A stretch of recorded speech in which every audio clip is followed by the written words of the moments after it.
जय माँ महालक्ष्मी की। आज अघन मास का पहला गुरुवार है और अघन मास यानी कि मार्गशीर्ष मास के गुरुवार को माँ लक्ष्मी की विशेष पूजा की जाती है। तो आज आप सुनेंगे महालक्ष्मी व्रत की कथा। और अगर आप गुरुवार का व्रत धारण करते हैं, बृहस्पतिवार का व्रत धारण करते हैं, तो बृहस्पतिवार व्रत की कथा की वीडियो भी चैनल पर अपलोड हो चुकी है, जरूर देख लीजिए। और उम्मीद करती हूँ कि प्रतिदिन अपलोड होने वाली मार्गशीर्ष मास की कथा भी आप लोग जरूर सुनते होंगे। और अगर आप नहीं सुन पाए हैं तो अभी तक, तो आज इस कथा को सुनने के बाद जरूर सुन लीजिए। और आज आप सुनेंगे महालक्ष्मी की दो कथाएं, जिन्हें आज सुन लेने मात्र से माँ लक्ष्मी की विशेष कृपा आपको प्राप्त हो जाती है। तो सच्चे मन से इस कथा को श्रवण कीजिए और वीडियो अच्छी लगे तो लाइक करने के साथ ही शेयर भी जरूर किया कीजिए। श्री अघन बृहस्पति व्रत कथा या श्री महालक्ष्मी की व्रत कथा के श्रवण और पठन करने से दुख दरिद्रता दूर हो जाती है। श्री महालक्ष्मी माता की कृपा से सुख संपत्ति ऐश्वर्य की प्राप्ति होती है। मन की कोई भी इच्छा हो पूर्ण होती है। श्री माता महालक्ष्मी के अनेक रूप तथा अनेक नाम हैं। भूतल में छाया, शक्ति, तृष्णा, शांति, जाति, लज्जा, श्रद्धा, कांति, वृत्ति, स्मृति, दया, तुष्टि माता अष्टधात्री एवं लक्ष्मी के रूप में स्थित है।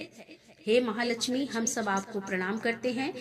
कैलाश पर्वत पर पार्वती, क्षीर सागर में सिंधु कन्या, स्वर्ग लोक में महालक्ष्मी, भूलोक में लक्ष्मी, ब्रह्मलोक में सावित्री, ग्वालों में राधिका, वृंदावन में राशवरी, चंदन वन में चंद्रा, चंपक वन में गिरजा और पद्म वन में पद्ममालती, वन में मालती, कुंदन वन में कुंददंती और केतकी वन में सुशीला, कदम वन में कदम्बमाला, राजप्रसाद में राजलक्ष्मी और घर घर में गृह लक्ष्मी इन विभिन्न नामों से पहचानी जाती है।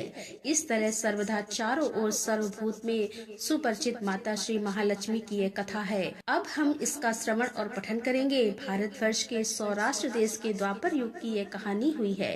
राष्ट्र में उस समय भद्र शवा नाम के राजा थे। वे बड़े पराक्रमी राजा थे। 4 वेद, 6 शास्त्र, 18 पुराणों का उन्हें ज्ञान था।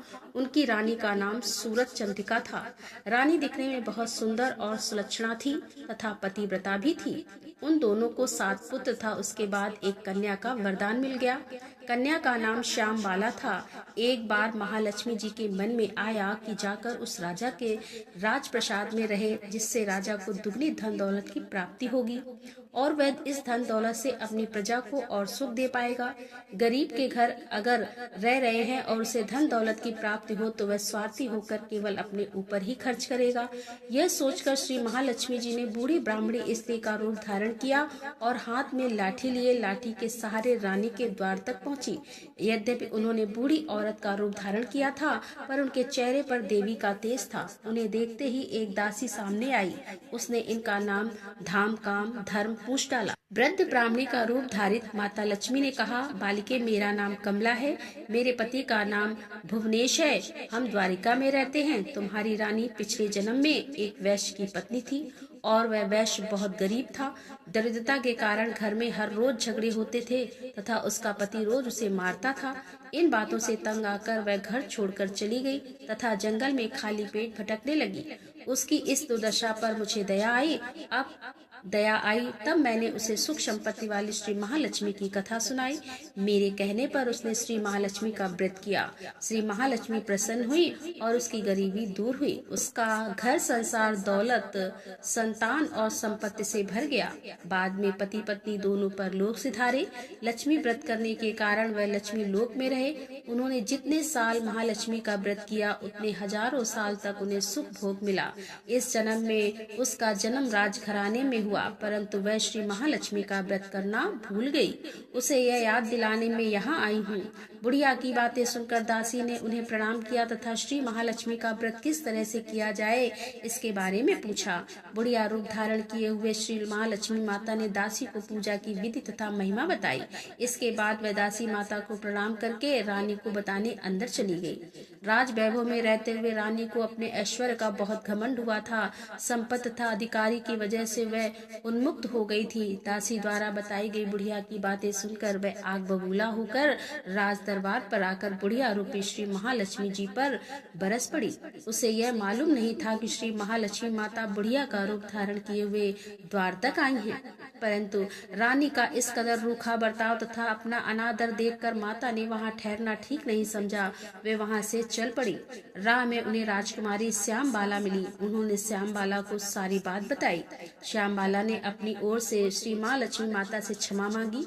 माता को उस पर दया आई। उन्होंने श्याम बाला को श्री महालक्ष्मी व्रत के बारे में बताया। उस दिन अघन मास का माघ शीस का पहला गुरुवार था। श्याम बाला ने परम श्रद्धा से श्री महालक्ष्मी का व्रत रखा।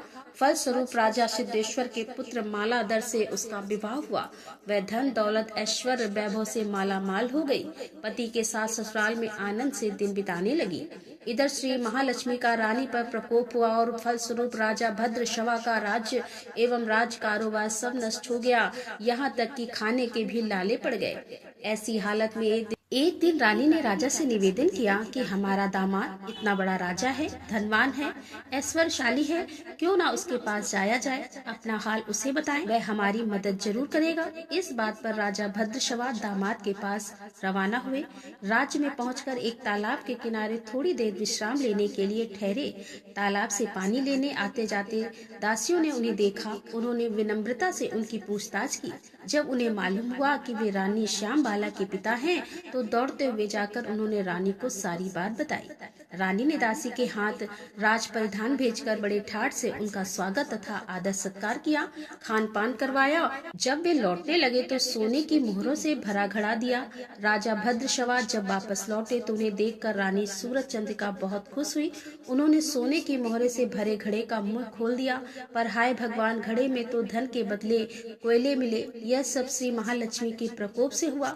इस प्रकार दुर्दशा में और कई दिन बीत गए। इस बार रानी स्वयं अपनी कन्या के पास गई।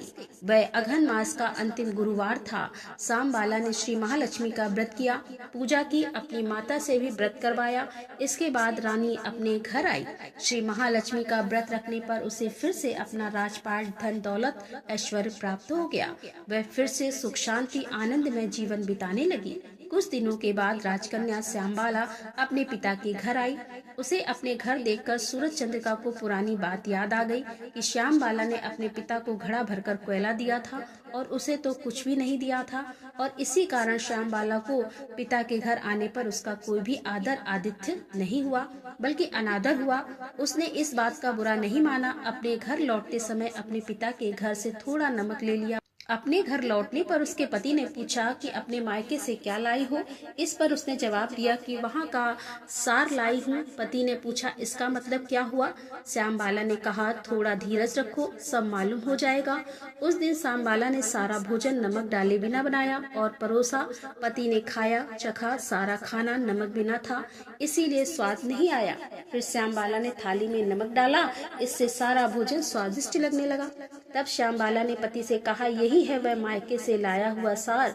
पति को उसकी बातें सही लगी और फिर वह दोनों हंसी मजाक करते हुए भोजन करने लगे। कहा गया कि इस तरह से जो कोई श्रद्धा भाव से श्री महालक्ष्मी की पूजा करे तो उसे माता की कृपा प्राप्त होती है, सुख संपत्ति और शांति की प्राप्ति होती है, सभी प्रकार की कामनाएं पूर्ण होती हैं। परंतु यह सब प्राप्त होने पर माता की पूजा को भूलना नहीं चाहिए। हर गुरुवार को व्रत पाठ अवश्य करना चाहिए। इस तरह श्री महालक्ष्मी की महिमा भक्तों की मनोकामनाएं पूर्ण करती है। उड़ीसा में लोग मार्गशीर्ष मास में अर्थात दिसंबर और जनवरी के महीने में लक्ष्मी देवी की विशेष पूजा करते हैं। जैसे कि अघन गुरुवार का जो व्रत किया जाता है, वैसे तो बहुत सारे स्थानों पर किया जाता है, लेकिन हर जगह की कुछ विशेषताएं होती है, कुछ विशेष विधि होती है। तो वहाँ पर जैसे कि उड़ीसा में अघन मास के गुरुवार को, अघन मास के हर गुरुवार को महिलाएं अलग अलग नियम और अलग अलग अनुष्ठानों का पालन करते हुए देवी लक्ष्मी की विस्तृत पूजा करती हैं। मतलब यह पूजा बहुत अधिक विस्तृत तौर पर की जाती है। अब ऐसा कहा जाता है कि इस दिन माँ लक्ष्मी अपने भक्तों से मिलने के लिए जगन्नाथ की अनुमति से मंदिर से बाहर निकलती हैं।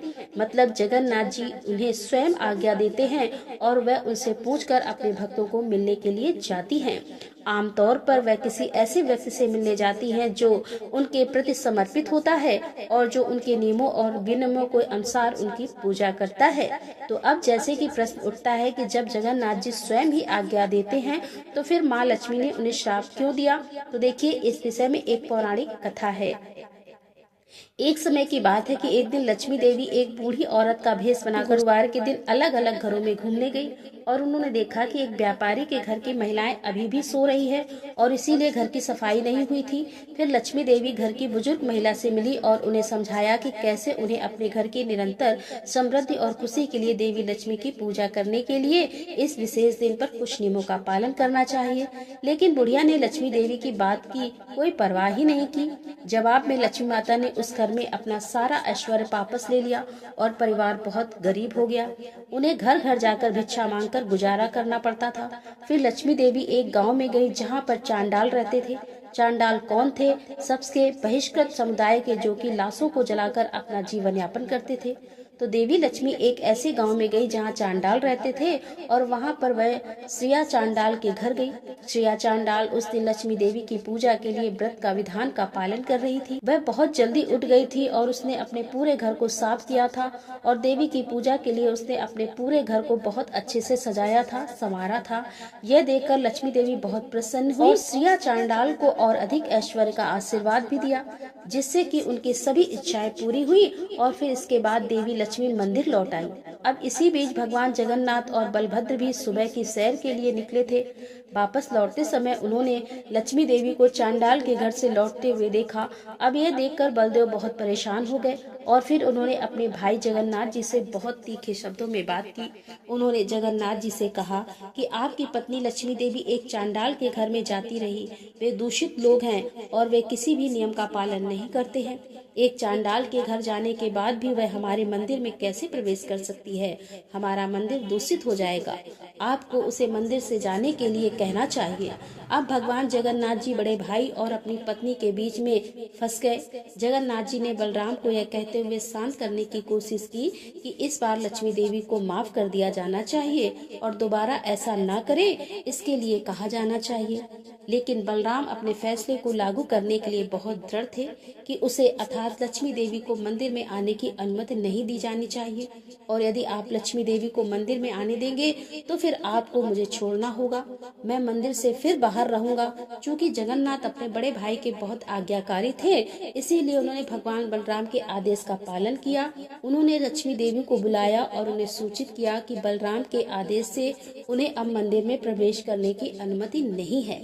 भगवान की इस प्रकार की बातें सुनकर लक्ष्मी देवी को बड़ा आश्चर्य हुआ। विवाह के समय जगन्नाथ ने उसके पिता से वादा किया था कि वह उसकी पत्नी द्वारा किए गए 10 अपराधों को क्षमा कर देगा। उसके अलावा उनकी यात्रा आपत्तिजनक भी नहीं थी, क्योंकि यह सहमत हुई थी कि माघ से इस महीने के प्रत्येक गुरुवार को वह अपने भक्तों को आशीर्वाद देने के लिए निकलेगी और प्रत्येक गांव का दौरा करेगी और फिर अपने भक्तों को आशीर्वाद देगी। फिर वह दिन तो छूट गया था, फिर भी अन्यायपूर्ण तरीके से उनको दंड दिया गया। इससे लक्ष्मी देवी बहुत क्रोधित हुई और फिर उन्होंने जगन्नाथ जी को श्राप दिया कि अगले 12 वर्षों तक उसे संतुष्ट करने के लिए पर्याप्त भोजन नहीं मिलेगा और वह केवल उनके द्वारा पकाया और परोसा गया भोजन ही खा पाएंगे। भगवान जगन्नाथ को श्राप देने के बाद लक्ष्मी देवी अपने सभी सहायकों के साथ मंदिर से चली गई। उनके जाते ही मंदिर समस्त ऐश्वर्य से विहीन हो गया। भंडार गृह खाली था। अगली सुबह जगन्नाथ और बलराम नाश्ते का इंतजार कर रहे थे, लेकिन कुछ नहीं आया। देर हो रही थी, लेकिन अभी तक कुछ भी नहीं परोसा गया था। बलराम ने जगन्नाथ जी से पूछा, हमारे नाश्ते का क्या हो रहा है? इतनी देर क्यों हो गई? जगन्नाथ ने उत्तर दिया, कोई नाश्ता तैयार नहीं किया गया है, क्योंकि लक्ष्मी देवी अपने सभी सहयोगियों के साथ मंदिर छोड़ चुकी है, इसीलिए खाना बनाने वाला कोई भी नहीं है। तभी जगन्नाथ और बलराम जी कुछ खाना बनाने के लिए घर की रसोई में दाखिल हुए। अपनी मालकिन को मंदिर से निकाले जाने से नाराज होकर लक्ष्मी देवी के साथियों ने रसोई के सभी ओवन तोड़ दिए थे। इसके बाद जगन्नाथ और बलराम खाना पकाने के लिए कुछ सामग्री इकट्ठा करने के लिए भंडार कक्ष में गए, लेकिन उन्हें भंडार कक्ष भी खाली मिला, क्योंकि लक्ष्मी देवी ने अपना सारा वैभव वापस ले लिया था। उस समय तक दोनों भाई बहुत भूखे थे। लक्ष्मी देवी से वंचित होने और भूख से पीड़ित होने के कारण उन दोनों ने भीख मांगने का फैसला किया। यद्यपि भगवान के पास समस्त ऐश्वर्य और ब्रह्मांड के पालन करता है, फिर भी वे इस विशेष लीला के माध्यम से अपने भक्त की महानता साबित करने के लिए एक सामान्य व्यक्ति की तरह भिक्षा मांगने निकले। इस प्रकार भगवान जगन्नाथ और बलराम ब्राह्मणों के भेष में घर घर भिक्षा मांगने के लिए शहर शहर में गए। कोई भी उन्हें पहचान नहीं सका। लक्ष्मी से वंचित होने के कारण वे दोनों अत्यंत अशुभ दिखते थे, अतः कोई भी उन्हें भिक्षा नहीं देता था। किसी ने भी उनके साथ अच्छा व्यवहार नहीं किया और उन्हें अपने दरवाजे पर भी नहीं आने दिया। अब इसी बीच लक्ष्मी देवी के आदेश से सूर्यदेव ने अपनी गर्मी बढ़ा दी। दोनों भाइयों को बहुत गर्म रेत पर बहुत कठिनाई से चलना पड़ा। उन्हें बहुत प्यास लग रही थी और वे एक तालाब के पास आकर खुश थे, जहाँ वे अपनी प्यास बुझा सकते थे। अब जैसे ही वह दोनों भाई तालाब के पास पहुँचे, अचानक सारा पानी सूख गया। आखिरकार वे कुछ कोमल पत्तियां खाने के बारे में सोचते हुए एक पेड़ के पास पहुँचे, लेकिन जैसे ही पेड़ के पास पहुँचे, पत्तियां तुरंत सूख गई और मुरझा गई। अब दोनों भाई बहुत भूखे थे। आमतौर पर वे दिन भर में कई बार खाते थे, जैसा कि राजा इंद्रधुम्न ने बहुत पहले अनुरोध किया था कि वास्तव में वे इतनी बार खाते थे कि खाने के बाद जैसे ही उन्होंने अपने हाथ धोए कि दोबारा खाने का समय आ गया था। दोनों भाई इस पद्धति का पालन कर रहे थे और दिन भर वह लगातार खाते रहने के आदी थे। फिर भी अब लगभग पूरा दिन बीत चुका था और अब भी उन्होंने कुछ भी नहीं खाया था। जल्दी ही दोनों भाई एक मंदिर में पहुंचे, जहां हाल में ही प्रसाद वितरण हुआ था। कई लोग प्रसाद लेकर अपने अपने घर लौट रहे थे। जगन्नाथ और बलराम एक महिला के पास पहुंचे। दयालुता के कारण वह अपने में से कुछ भोजन देने के लिए तैयार हो गई थी। उसके पास कुछ मुरमुरे थे जो उसने देवताओं को चढ़ाए थे और वो उसे भाइयों के साथ साझा करने में प्रसन्न थी। जैसे ही जगन्नाथ और बलराम को देने के लिए मुरमुरे उठाए, लक्ष्मी देवी के निर्देश से एक तेज हवा चली और सारे मुरमुरे उड़ गए। दोनों भाइयों ने फिर से कुछ खाने का मौका खो दिया। अब आखिरकार उन्होंने कुछ लोगों से पूछा कि वे खाना लेने के लिए कहाँ जा सकते हैं। किसी ने उन्हें चांडाल के एक गांव में निर्देशित किया, जहां एक बहुत ही परोपकारी व्यक्तित्व रहता था। जगन्नाथ और बलराम उस घर में गए और कुछ खाने को मांगा। अब यहाँ गृह स्वामी उन्हें खाना खिलाकर बहुत खुश था, लेकिन बलराम चांडाल के हाथ का बना खाना खाना ही नहीं चाहते थे, बल्कि वह खुद ही खाना बनाकर खाना चाहते थे। उन्होंने गृह स्वामी से कुछ कच्ची खाद्य सामग्री मांगी और खाना पकाने की सुविधाएं उपलब्ध कराने को कहा और बलराम के अनुरोध के अनुसार खाना पकाने की सभी सुविधाएं तैयार की गई। एक नया ओवन बनाया गया और खाना बनाने के लिए सभी कच्ची सामग्री और मिट्टी के बर्तन उपलब्ध कराए गए। बलराम ने जगन्नाथ जी को भोजन बनाने के लिए कहा और स्वयं स्नान करने चले गए। इसी बीच जगन्नाथ ने खाना बनाने की कोशिश की, लेकिन खाना बनाना तो दूर, वह तो लकड़ी में आग भी नहीं लगा सके। कुछ देर के बाद बलराम स्नान करके भोजन तैयार होने की आशा में वापस आए। आखिरकार खाने के लिए बैठने के बारे में खुशी से सोच ही रहे थे कि दुर्भाग्य से उनके आगमन पर उन्हें एहसास हुआ कि जगन्नाथ खाना बनाने में सक्षम ही नहीं थे, क्योंकि वह तो लकड़ी में आग भी नहीं लगा सकते थे। अब इससे बलराम बहुत दुखी हुए और उन्होंने जगन्नाथ जी को उनकी असमर्थता के लिए डांटा और स्वयं भोजन तैयार करने लगे। लेकिन जब बलराम ने लकड़ियों में आग लगाने की कोशिश की तो वह जली ही नहीं, बल्कि बहुत सारा धुआं पैदा हो गया। पूरा घर धुएं से भर गया, जिससे सभी की आंखें जलने लगी। उनकी आंखों में से आंसू बह रहे थे और सभी खांस रहे थे। तब जगन्नाथ और बलराम जी ने सोचा कि घर के मालिक से कुछ पका हुआ भोजन मांग ले। उन्होंने घर के मालिक से खाना देने के लिए अनुरोध किया। अब घर की दासियां भाइयों की सेवा में लग गईं। जैसे ही उन्होंने खाना खाया, वे इस बात पर सहमत हुए कि भोजन बहुत स्वादिष्ट था।